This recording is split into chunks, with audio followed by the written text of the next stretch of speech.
ओम शांति। भोजन करने के बाद उसी थाली में हाथ क्यों नहीं धोने चाहिए?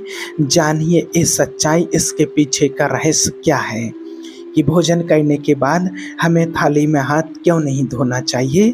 आजकल गांव में और अधिकतर कई जगह पर देखा गया है, कई लोग जो होते हैं भोजन करते हैं और भोजन करने के बाद फिर उसी थाली में हाथ धो लेते हैं। तो उसी थाली में हमें हाथ नहीं धोना चाहिए। उसके पीछे का रहस्य क्या होता है, आज जानते हैं। एक व्यक्ति था, गरीब व्यक्ति था, गरीब परिवार था, और वो व्यक्ति जैसे ही भोजन करने के लिए बैठे तो उनकी जो मिसेज थी उन्होंने दाल चावल साग सब्जी रोटी रखी होंगी, अचार जो भी था घर में, और वो सब सामग्री रख कर और भोजन की थाली तैयार करके रख दी। और भोजन करने के लिए ही व्यक्ति वो बैठा, और जैसे ही द्वार पर एक कोई महात्मा जी भिक्षुक आ गए, एक संत थे, और उन्होंने कहा भिक्षांदेही, हे भैया मैं बड़ा भूखा हूँ, कुछ भोजन मिल जाए, मैं बहुत दिन से भूखा हूँ। अब वो व्यक्ति बेचारा भोजन करने के लिए बैठा ही था।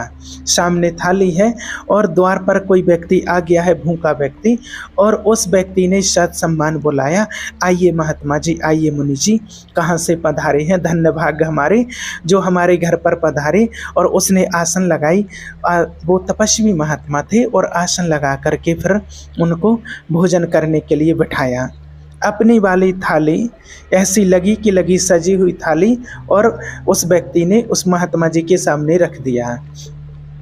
अब उनके घर में जो भोजन बना था, उनकी मिसेज ने जो भोजन बनाया था वो जरा सा ही था, क्योंकि घर में और तो कुछ था नहीं।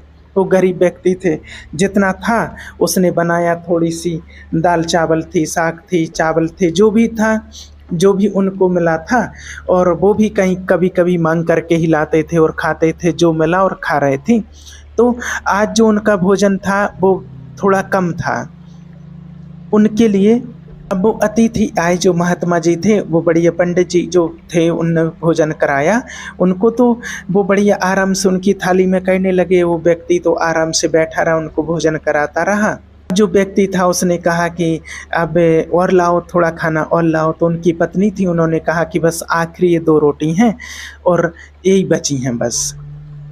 जब उनकी मिसेज ने कहा कि बस ये आखिरी 2 रोटी ही बची हैं, तो बाहर जो बैठे हुए महात्मा जी थे, जो अतिथि थे, उन्होंने सुन लिया कि बस इनके पास अब 2 रोटी ही बची हैं और कुछ नहीं बचा है।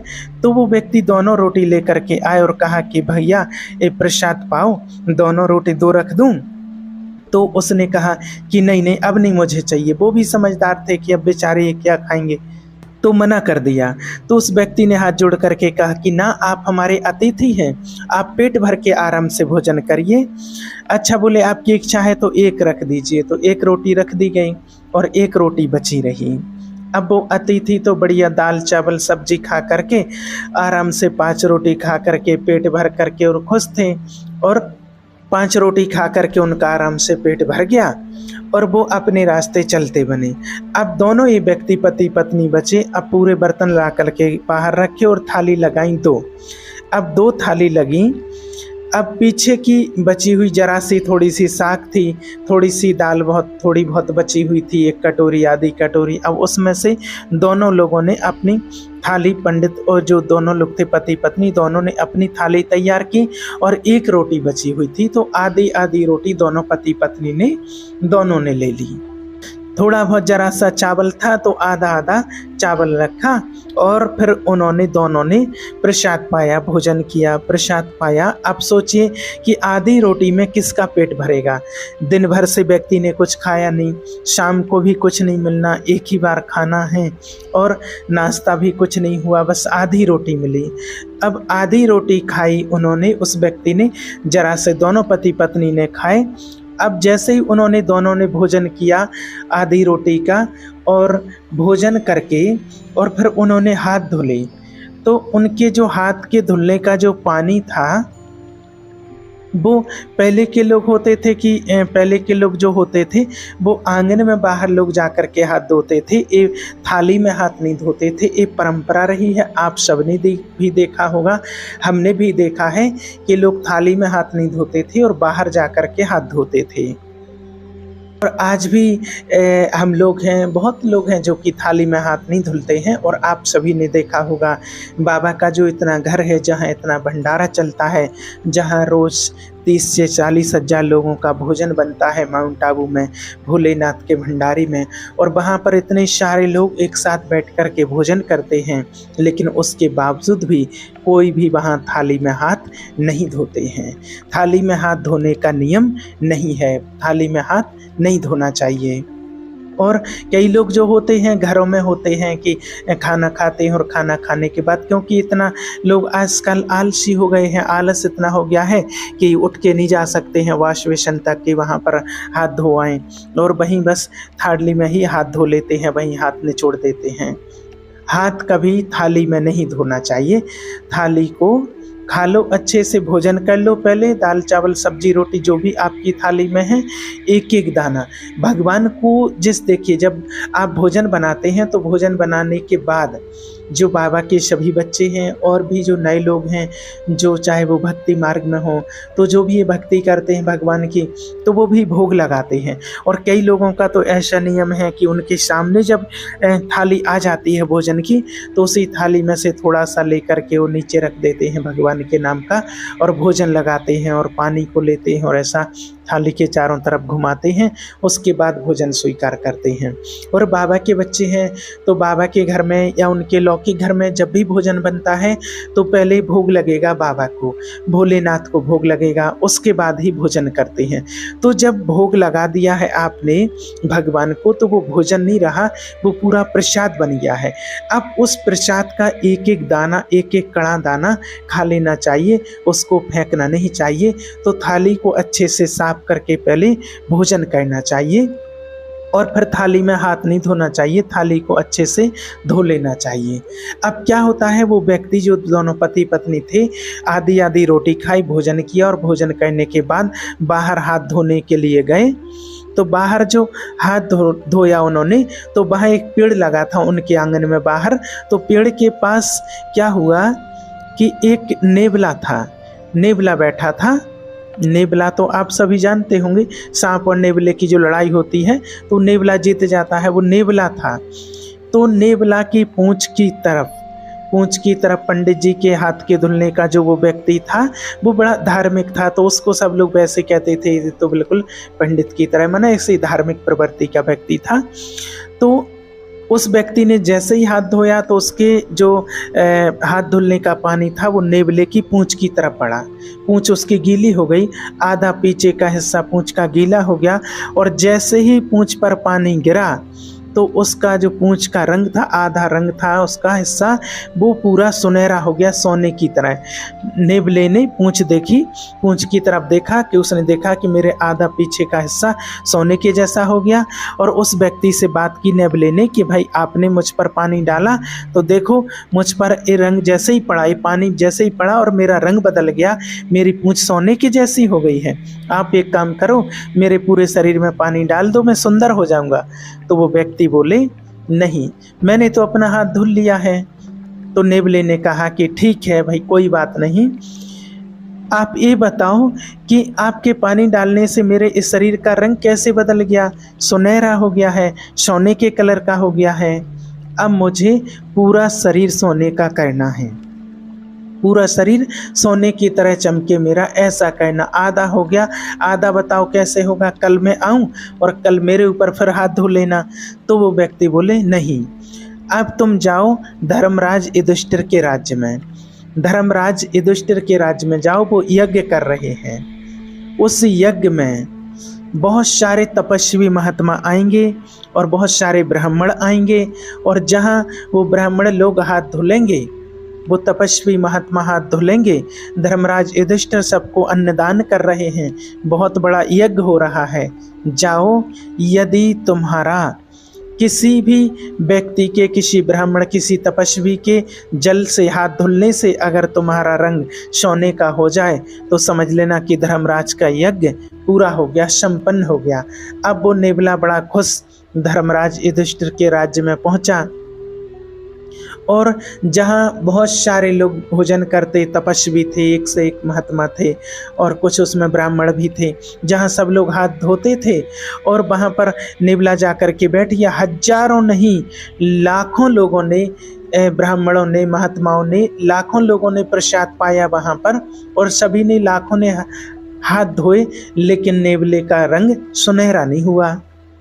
अब जब सारे लोग भोजन करके दक्षिणा लेकर के ब्राह्मण लोग सभी चले गए तो धर्मराज युधिष्ठिर बोले, देखो, अर्जुन ने भी कहा कि देखो, अब राजाओं की एक सभा लगी तो उस राजाओं की सभा में अर्जुन ने बोला, भीम ने बोला, देखो, आज तक के इतिहास में इतना बड़ा अन्नदान जितना बड़ा हमारे बड़े भैया धर्मराज युधिष्ठिर ने किया, इतना बड़ा यज्ञ युधिष्ठिर ने किया है, धर्मराज युधिष्ठिर ने किया, इतना बड़ा यज्ञ आज तक दुनिया में किसी ने नहीं किया, इतना बड़ा यज्ञ किसी ने नहीं किया, इतना बड़ा अन्नदान किसी ने नहीं किया, इतना सारा सोना चांदी हीरे मोती जो दान दिया है, इतना बड़ा दान आज तक किसी ने नहीं किया।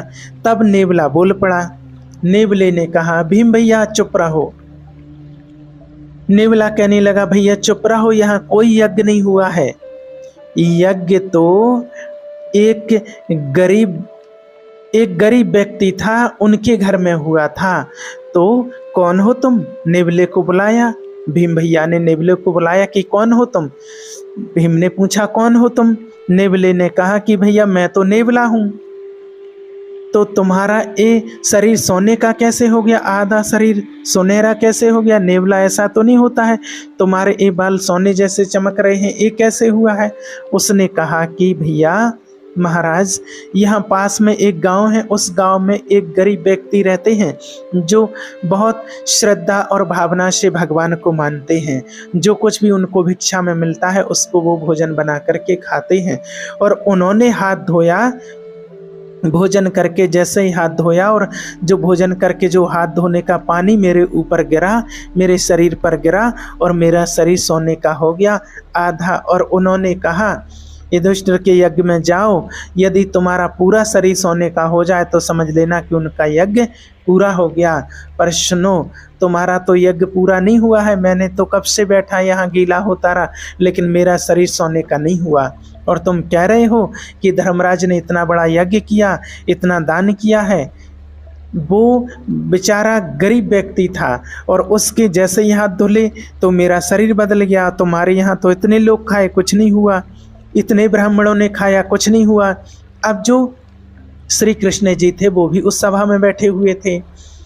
वो श्री कृष्ण भगवान जी मुस्कुरा रहे हैं, मंद मंद मुस्कुरा रहे हैं। अर्जुन गए, हे श्याम सुंदर, ये आप ही जानो, ये नेवला कौन और ये क्या कह रहा है, हम नहीं जानते हैं। आप बताओ कि यज्ञ पूरा हुआ या नहीं हुआ। अब सब में कौतूहल हो गया कि धर्मराज ने इतना पैसा खर्च किया है पर इनका तो यज्ञ पूरा हुआ ही नहीं है।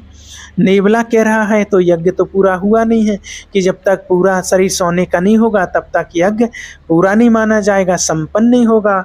अब श्री कृष्ण जी से जब कहा गया तब श्री कृष्ण जी ने कहा कि सुनो, अभी आपका यज्ञ पूरा नहीं हुआ है, इसलिए इसका शरीर अभी सोने का नहीं हुआ है, हो जाएगा। जब आपका यज्ञ पूरा तो इसका शरीर निश्चित ही सोने का हो जाएगा। अर्जुन ने कहा कि प्रभु, मेरे भाई युधिष्ठिर जी ने जितना बड़ा यज्ञ किया, इतना बड़ा यज्ञ आज तक किसी ने नहीं किया। जब किसी ने नहीं किया तो इसका आधा शरीर सोने का कैसे हुआ, ये बताइए पहले तो। भाई इतना बड़ा यज्ञ तो किसी ने किया नहीं है। और ये इसका पूरा शरीर अगर सोने में, अगर इसका पूरा शरीर यज्ञ में होगा तो इसका आधा शरीर जो सोने का हो गया, वो ऐसा यज्ञ किसने किया, वो कैसे हुआ, मैं ये जानना चाहता हूँ। तब भगवान कृष्ण बोले, नेवला सोने का कैसे हुआ। तब श्री कृष्ण जी ने बताया कि अर्जुन, ये नेवला वहाँ गया, गांव में ये गया था। एक गरीब व्यक्ति वहां पर रहता है जो भगवान को श्रद्धा और भावना से याद करता है और भगवान में बहुत श्रद्धा रखता है और उसके अंदर कोई छल कपट नहीं है। सरल स्वभाव का है। जैसे ही वो भोजन करने के लिए बैठा था और कोई अतिथि आया और उन्होंने अपनी थाली खिसकाई और संतोषजनक भोजन उसको कराया अपनी पूरी थाली का, और आधी रोटी उसने खाई, आधी रोटी उसकी पत्नी ने खाई, और संतोषजनक भाव से उन्होंने अतिथि को भोजन कराया। और जितना मिला ईश्वर का धन्यवाद दे करके बिना शिकायत के और प्रसन्नचित्त दोनों पति पत्नी आनंद से थे। उन्होंने वो संतोषी थे, वो सच्चे भक्त थे, वो भक्त थे, वो संतोषी थे। और उस संतोषी उस भक्त का जब धोमन मेरे शरीर पर पड़ा, जब इस नेवले के शरीर पर पड़ा, तो उस नेवले का आधा शरीर सोने का हो गया। अर्जुन बोले प्रभु ये क्या है? तो श्री कृष्ण जी बोले अर्जुन तुम्हारे भाई ने करोड़ों रुपए खर्च करके जो यज्ञ किया, करोड़ों रुपए खर्च करके जो यज्ञ से जो तुम्हारे भाई को जितना पुण्य नहीं मिला, उससे ज़्यादा पुण्य उस सच्चे भक्त को, संतोषी भक्त को मिला जिसने एक सच्चे तपस्वी को भोजन कराया। क्यों भोजन कराने को मिला? क्योंकि तुम्हारे पास तो करोड़ों हैं, तो तुम करोड़ों खर्च कर रहे हो, पर उस व्यक्ति के पास तो एक थाली भोजन ही था, सिर्फ एक थाली भोजन, और 4-6 रोटियां ही थीं उसके पास। लेकिन जब उसने अपना संपूर्ण दान कर दिया, जो भी उसके पास था सर्वस्व दान कर दिया, उसके तो सर्वस्व के नाम पर सब इतनी ही संपत्ति थी ना, थाली में आया हुआ भोजन वही उसकी संपत्ति थी। अर्जुन बोले कि अब इसका पूरा शरीर कैसे सोने का होगा? तो श्री कृष्ण जी ने कहा कि आपके राज्य में कोई भूखा है, पहले खोज करो। खोज किया तो पता चला कि जंगल में एक महात्मा जी भूखे बैठे तपस्या कर रहे हैं। धर्मराज का यज्ञ सब ब्राह्मण भोजन कर लिए, पर एक ने नहीं किया है, तो वो तपस्वी बैठे हैं।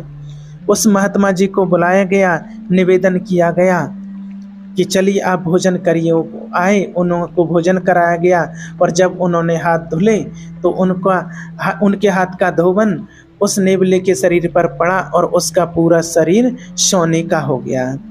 एक सा हो गया, आगे से पीछे तक एक सा हो गया, सुनहरा हो गया, और इसके बाल बिल्कुल सोने की तरह चमकने लगी। वहाँ पर घंटा बंधा हुआ था और अपने आप टन टन करके घंटा बजने लगा। और युधिष्ठिर आपका यज्ञ संपन्न हुआ। यज्ञ कब संपन्न हुआ? जब भोजन कराया। कोई भी यज्ञ कर लो, जब तक अन्नदान जरूरतमंद को नहीं करोगे, सच्चे संत ऋषि मुनि हैं उनको दान नहीं करोगे, तब तक वो यज्ञ पूरा नहीं होगा। इसलिए सबसे बड़ा यज्ञ जो होता है, भूखों को भोजन कराना, अन्नदान का यज्ञ होता है। आप और किसी यज्ञ में ज़्यादा उलझो मत। आप किसी ज़रूरतमंद, किसी भूखे को, ज़रूरतमंद को भोजन करा दो, वही सबसे बड़ा यज्ञ है। इसलिए सच्चे मन से किया गया दान, जरूरतमंद को किया गया और भूखों को खिलाया गया भोजन किसी यज्ञ से कम नहीं होता है। ओम शांति।